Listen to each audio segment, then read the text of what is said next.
Nigel Farage, has said it would be absolutely potty for Americans to vote for Kamala Harris purely on the basis that she could become America's first female president. He also added that Joe Biden should never have been in the White House in the first place and accused Jill and Hunter Biden of elder abuse.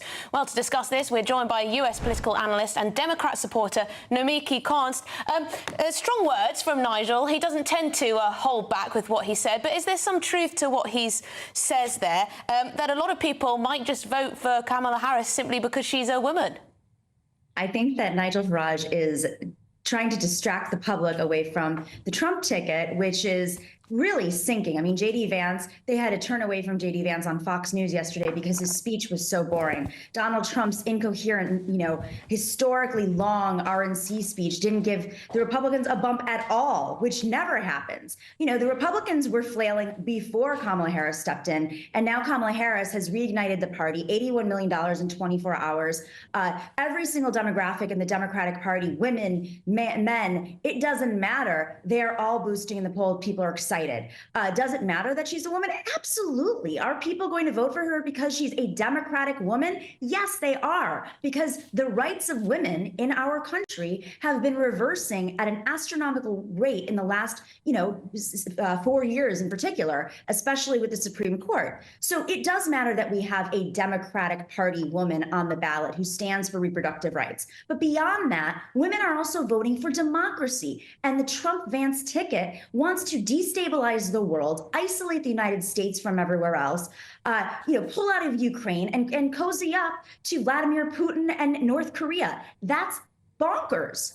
The one thing that I think he's right about, though, is women are going to turn out for her. And when women turn out, which they do, we win. Democrats win. Last cycle, Joe Biden won with women.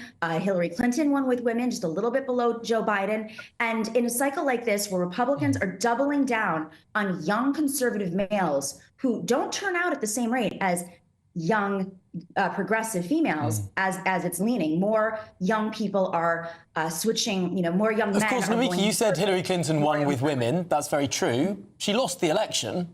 Even though she won in the popular vote, she lost the election.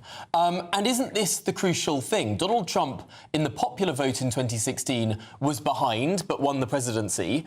Now, even though the Democrats have had a small boost, switching from Biden to Kamala Harris, what they do see is still consistently in the national polls, Donald Trump ahead, that Republican ticket ahead in all of these national polls that we've seen coming out in the last few weeks and indeed few days. That's in a stronger position for Trump than he was in 2016.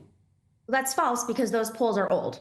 Polls take about a week to produce, and not all polls are perfect. Some are influence polls, some you have to look at the crosstabs, some you really have to go into detail and keep in mind a margin of error. But with that being said, they have not done a poll since Kamala Harris has become the nominee. And I'm going to guess that those polls have shifted. There have been polls, though, that suggested, because there was a long, long period of time where people thought, might Joe Biden drop out? What might happen? And people have been polled. Gretchen Whitmer has been polled. Gavin Newsom has been polled. Pete Buttigieg has been polled. And Kamala Harris was polled as well, showing those face-ups against Donald Trump.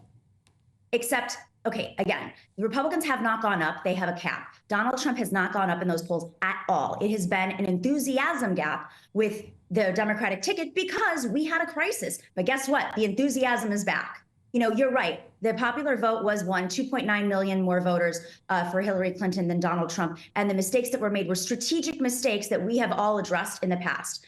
They're doubling down on the Rust Belt, the Republicans right now. Well, guess what? When you poll those women in the Rust Belt, guess what they want? They want to have full abortion access. They want to have the rights that they had 2 years ago. They're criticizing the Supreme Court decisions and them doubling down on punishing women. I mean, when J.D. Vance called Kamala Harris a cat lady who doesn't have children and she's angry at the world, and that's why she's running for president. I mean, that's bonkers. That's not even mentally sane at this point. And it's embarrassing for Republicans to run on this ticket. OK, well, thank you very much. Sorry, we're going to have to cut you off there, but it's been great to chat to you. Nomiki Konst, a political analyst and Democrat supporter. Thank